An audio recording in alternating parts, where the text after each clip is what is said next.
আসসালামু আলাইকুম। রমজানে খুব স্পেশাল ইফতারিতে আমাদের খুব মুখরোচক একটা দুটো খাবার, আলুর চপ আর বেগুনি, যেটা ছাড়া আমাদের ইফতারি অসম্পূর্ণ। আর খুব আগে ভাগে বানিয়ে কিছুটা পরিবারের জন্য বানিয়েছিলাম সন্ধ্যার নাস্তায়, আর সেখান থেকে রমজান স্পেশাল আপনাদের জন্য পরিবেশন করে একটু দেখিয়ে দিচ্ছি। এখানে 1 কাপ পরিমাণ বেসন নিয়েছি, হাফ কাপ পরিমাণ ময়দা নিয়ে একটু স্ট্রেনার দিয়ে চেলে নিয়েছি। চেলে নিয়ে এখানে একটা পাত্রে আমি নিয়ে এখানে হাফ টেবিল চামচ পরিমাণ লাল মরিচের গুঁড়া, হলুদের গুঁড়া, স্বাদ মতো লবণ, ধনিয়ার গুঁড়া, ভাজা গরম মশলার গুঁড়া দিয়ে 1 টেবিল চামচ পরিমাণ আদা রসুন দিয়ে সামান্য একটু পানি দিয়ে ব্যাটারটাকে খুব ভালো করে মাখিয়ে নিচ্ছি।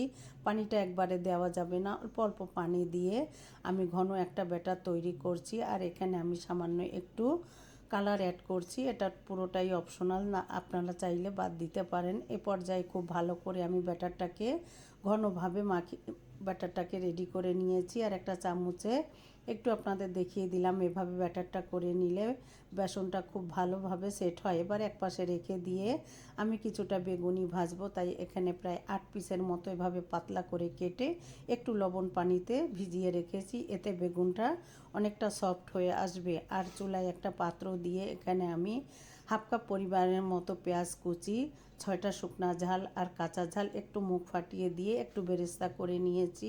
আর এখানে বড় 4টা আলু আমি এভাবে টুকরো করে ভালো করে ধুয়ে পরিষ্কার করে সিদ্ধ করে নিয়েছি। এ পর্যায়ে আমি আলু ভর্তাটা করে নিচ্ছি।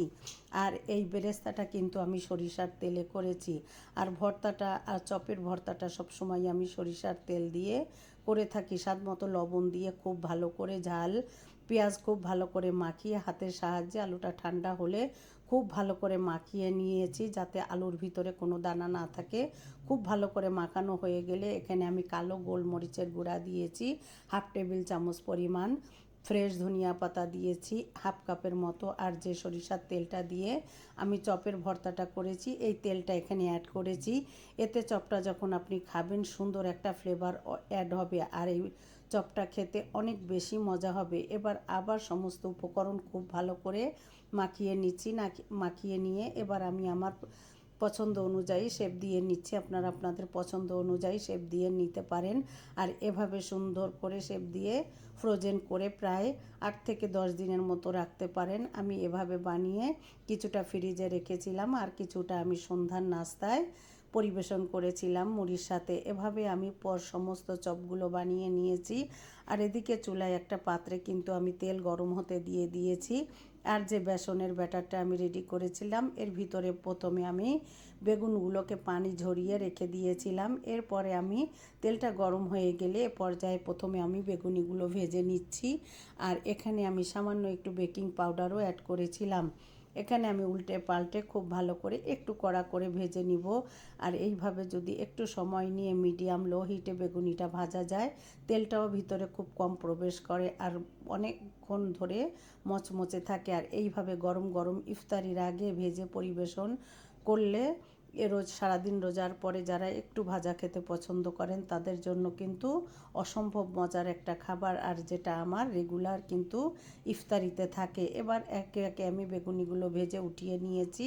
এবার আমি চপগুলোকেও একইভাবে উল্টে পাল্টে ভেজে নিলাম। আর এইভাবে ভেজে আপনি বা আপনারা পরিবারের সবাইকে নিয়ে ইফতারিতে পরিবেশন করতে পারেন। আর আমি এভাবেই কিন্তু চপগুলো বানাই, আর আমি যেভাবে বানাই সেটাই আপনাদের মাঝে আজকে শেয়ার করলাম। আর আমার চপগুলো দেখতেই পাচ্ছেন কতটা লোভনীয় হয়েছে, আর ঘরে স্বাস্থ্যকর উপায়ে বানিয়ে পরিবেশন করেছিলাম। আলহামদুলিল্লাহ অনেক বেশি মজা ছিল। পুরো ভিডিওটা দেখে জানাবেন কেমন হলো। সবাই অনেক বেশি ভালো থাকবেন, সবাই সবার জন্য দোয়া করবেন। আসসালামু আলাইকুম।